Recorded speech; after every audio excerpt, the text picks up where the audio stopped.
accorder ces quelques minutes. Vous allez nous expliquer, nous parler de vos collectifs distincts qui se sont mobilisés aujourd'hui face à l'impunité de certains politiques. Comment on explique aujourd'hui, au XXIe siècle, qu'il y a encore une forme d'impunité, qu'elle soit politique, qu'elle soit judiciaire aujourd'hui? Alors c'est justement ce que nous expliquons pas, c'est bien pour ça qu'on est là. Donc moi c'est Cassiopée, je suis notamment porte-parole du collectif Les Grenades et co-fondatrice de ce collectif. Donc on a été sur plusieurs actions, mais depuis en tout cas la création de notre collectif, nous avons exigé la démission de Christophe Girard et depuis du coup il y a peu celle de Maxime Cochard aussi bien. Et donc nous avons organisé de nombreux rassemblements ici même afin de exiger leur démission commune. Et donc aujourd'hui, nous considérons que leur présence au sein de cet hémicycle, ou même juste leur titre, est un message extrêmement fort qui silencie toutes les victimes et montre que les violences sexuelles sont inconsidérées et banalisées en France, ce qui est un message absolument inacceptable. La parole se libère, mais encore faut-il qu'elle soit écoutée. Moi je suis co-organisateur du collectif Paris Queer Antifa et si on est là aujourd'hui c'est vraiment pour demander la démission de Maxime Cochard et de Christophe Girard. Ça fait plusieurs mois plusieurs rassemblements que les Grenades font un rassemblement pour la démission de Christophe Girard. Et on s'en fout, au dernier rassemblement Christophe Girard a fait un tweet pour nous narguer, en narguant Daniel Simonet notamment. On voit qu'ils sont protégés en fait et qu'ils n'ont pas peur de faire ce qu'ils font. Là aujourd'hui on a Christophe Girard qui porte plainte pour diffamation contre une élue Europe Écologie Les Verts du Conseil de Paris, Raphaël Rémy-Leleu. Donc on voit en fait qu'ils sont protégés et qu'ils se disent ils peuvent tout faire. Ils peuvent tout faire et c'est un message fort comme elle a dit aux victimes. On envoie un message aux victimes en disant regardez, on fait semblant de combattre le viol à l'extérieur mais au sein même de nos rangs on a des agresseurs sexuels et des violeurs. On a un ministre de l'Intérieur Gérald Darmanin qui est accusé de viol aujourd'hui et qui exerce en toute protection et qui est protégé par le président de la République. Alors aujourd'hui on a l'impression qu'il y a une forme d'omerta sur certains milieux intellectuels. On l'a vu, il y a eu les MeToo, il y a eu effectivement des actrices, des gens de différents milieux qui se sont levés, qui ont parlé. On a eu les MeToo, qui étaient sortis. Guillaume, justement. Concrètement, la voix sort. Est-ce que la justice l'entend? Non, comme on voit, la voix sort, on fait semblant de nous écouter. Hidalgo a fait un tweet quand Guillaume avait fait les accusations sur Maxime Cochard et Victor Labi. Elle a remercié Guillaume en disant qu'enfin la parole est libérée dans la communauté LGBT. Une ministre aussi, Elisabeth Moreno, a fait un tweet aussi. Mais la justice ne suit pas. On sait que très peu de cas d'affaires de viol sont condamnés. Quand on va au commissariat à porter plainte, nos plaintes qui ne sont pas prises, les insultes qu'on peut se prendre par des policiers, etc. Donc en fait, on n'a pas la force ni l'appareil juridique pour protéger les victimes de viols et d'agressions sexuelles aujourd'hui. Alors oui, comme vous le disiez justement, au sein de tous les milieux, on rencontre ça, notamment aussi au sein du milieu littéraire que vous n'avez pas cité, alors que pourtant le prix Renaudot a encore au sein de son jury une personne autour duquel pèsent quand même de forts soupçons de pédocriminalité si on lit les écrits de Matzneff, dans lesquels il est reconnu qu'il était un certain 811, donc une personne avec qui il quand même s'échangeait des enfants philippins de 8 ans pour avoir des relations sexuelles. Donc comme vous le dites si bien justement, ces milieux renvoient un message d'impunité extraordinairement fort. Cette parole n'est pas du tout écoutée et comme le démontre justement ce qui s'est aussi passé hier au sein même de l'hémicycle. Une femme qui parle et qui se lève, ce n'est pas un problème pour certains hommes de la traiter d'excrément. C'est quand même extraordinairement violent. Et puis, je veux dire, si on part sur des excréments, on parle de langage de primate, parce que c'est leur réaction quand ils s'énervent, c'est se jeter des excréments dessus. Donc on voit qu'on en arrive à des stades d'incohérence tels et que cette impunité est tellement forte que ce genre de geste devient acceptable. Et ça renforce toutes les violences systémiques induites par le patriarcat. Donc aujourd'hui, ce qu'on demande, parce qu'en soi, l'arsenal légal est présent.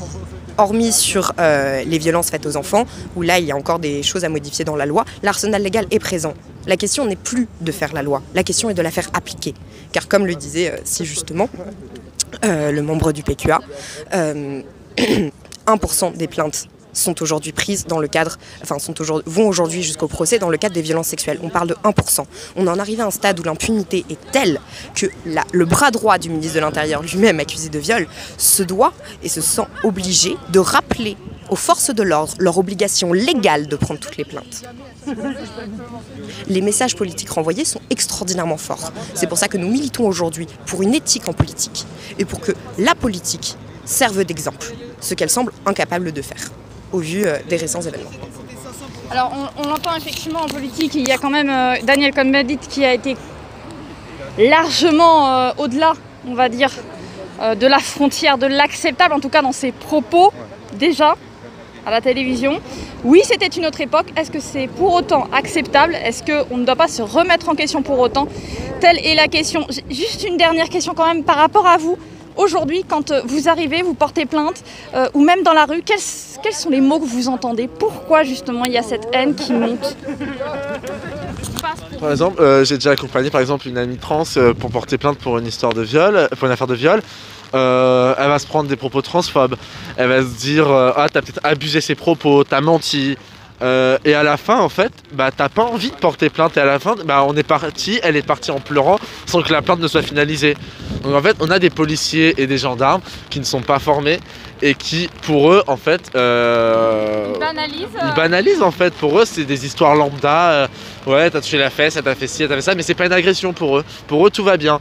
Mais nous, aujourd'hui, on a des victimes qui sont victimes de viol et qui n'osent pas parler parce qu'elles ne peuvent pas être protégées par le système actuel.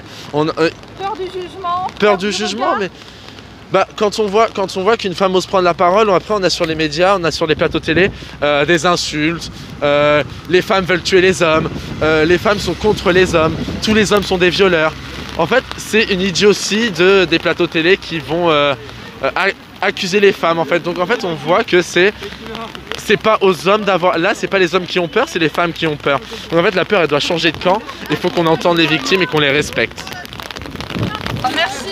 Exactement, ce qui se passe, c'est qu'il y a un manque cruel de formation au sein de nos institutions, ce qui fait qu'aujourd'hui les victimes sont très mal accueillies et que justement ces violences systémiques se retournent contre elles et qu'on va avoir tendance à leur expliquer que ce sont elles les coupables et qu'en fait elles l'ont bien cherché. Ou ils d'ailleurs, parce que c'est elles les coupables. Et donc en fait les personnes qui généralement osent prendre la parole, osent dénoncer, osent parler, vont au contraire, on ne va pas...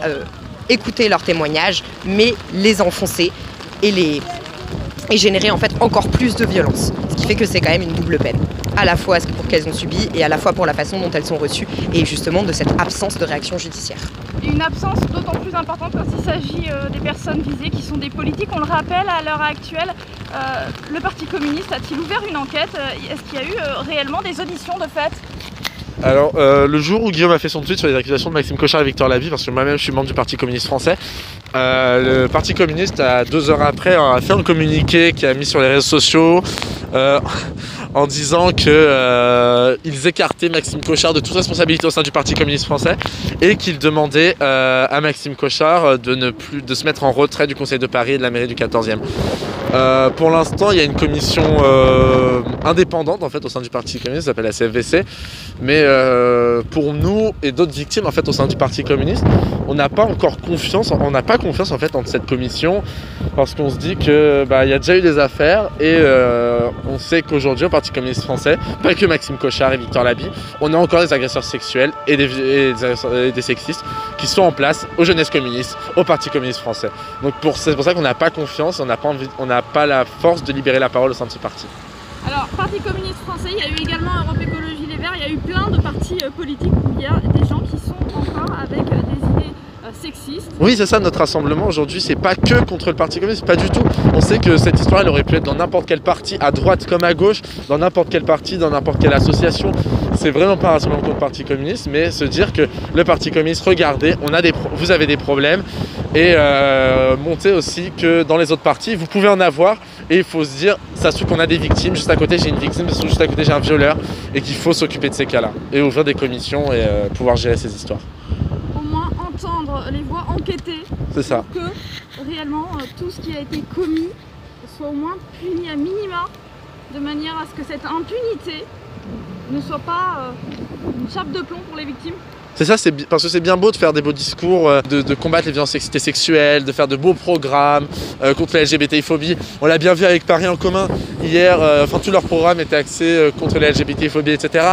Mais quand on voit hier, ils osent voter pour une rue nommée au nom de Claude Goasguen et qu'on attaque Alice Coffin qui est contre, on voit que Paris en commun a encore des problèmes et a encore beaucoup de chemin à faire contre la LGBTI-phobie, le racisme et le sexisme. D'autant que l'attaque était plus qu'injustifiée sous cette forme-là. C'est ce que vous avez dit tout à l'heure. C'est assez impressionnant qu'il faille qu'un élu rabaisse une femme systématiquement ou rabaisse quelqu'un d'un autre genre pour se sentir plus puissant. Quel est le but d'après vous ? Je pense que le but, c'est qu'il y a encore de nombreux fossiles qui siègent au sein de cette mairie et qui du coup sont incrustés dans cette roche et refusent d'évoluer et ne se rendent pas compte du changement qui est en train de se passer. Ils ne se rendent pas compte de la déferlante féministe et LGBT qui est en train de se produire et qui rend justement toutes ces attaques incompréhensibles et injustifiables. Le monde change et eux pas. L'importance pour vous aujourd'hui, c'est que à partir de maintenant, ça change. Et on militera pour tant qu'il faudra, mais oui, notre objectif est que justement cette vague arrive à toucher les hautes sphères politiques et justement permette de réellement changer le système et de peu à peu faire tomber toutes les oppressions et la violence systémique qu'engendre le patriarcat. Je vais vous donner le mot de la fin. Aujourd'hui, on y pense encore. Guillaume reste derrière cette lutte aussi. C'est important pour ces personnes, que ce soit lesbiennes, LGBT, qu'elles soient homosexuelles, d'être entendues dans leur souffrance. Parce que Guillaume, déjà c'est un ami et un grand camarade. Et c'est grâce à Guillaume que la parole du MeToo Gay a été libérée. C'est lui qui a lancé, qui a fait le premier pas et qui a réussi à faire à des jeunes homosexuels, jeunes lesbiennes, jeunes trans, à se dire en fait je suis pas seul et j'en ai ras le bol. Donc comme Adèle le dit, on se lève et on se casse quoi. On en a ras le bol. Et oui, c'est important. Donc en fait, quand nous, on a toujours un hashtag Justice pour Guillaume sur nos banderoles, c'est pour rappeler que Guillaume s'est suicidé à cause de ce harcèlement, à cause de cette impunité, et qu'on a encore ces agresseurs et ces assassins qui sont là et qui sont pas en danger et qui vivent leur vie quoi. C'est pas seulement le poids du silence, c'est le poids tout simplement j'ai envie de dire de cette complicité autour qui ne veut pas entendre, qui ne veut pas voir ce qui se passe et qui ne veut pas prendre les mesures nécessaires. C'est une complicité en fait totale des institutions. Quand on voit qu'on en a qui osent s'asseoir à côté, par exemple de Christophe Girard et parler avec Christophe Girard et être complice avec Christophe Girard, on dit mais en fait réveillez-vous, vous osez militer pour des causes, mais au sein même de vos organisations politiques et de vos formations personnelles, etc. Vous ne les respectez pas. Donc ça envoie un message fort encore une fois, et un message d'insulte et de non-respect en fait à toutes les victimes et pour la cause. À toutes les victimes, il y a également Julie dont vous avez parlé ces dernières semaines, systématiquement. Vous en avez parlé aussi dans vos rassemblements. Bien sûr. Justice pour Julie, justice pour Guillaume sont des prénoms que l'on entend, des réalités factuelles, puisque on ne peut pas nier l'existence de ces faits aujourd'hui aux yeux de la justice. Maintenant, par contre, cette justice semble parfois sur certaines affaires ne pas prendre de décisions ou en prendre qui ne soient pas appropriées.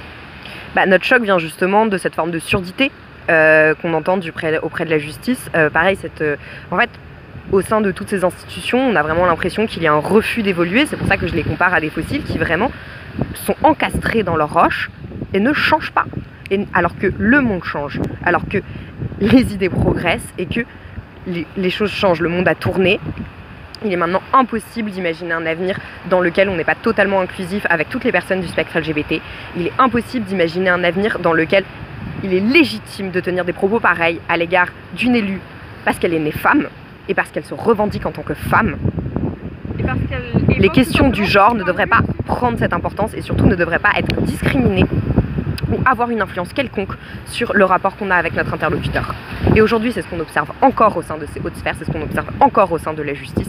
C'est une complicité et une protection des agresseurs qui n'est plus tenable, qui n'est plus entendable, qui n'est plus acceptable et contre laquelle nous continuerons sans cesse de militer. Merci infiniment à vous deux. Au revoir. Au revoir.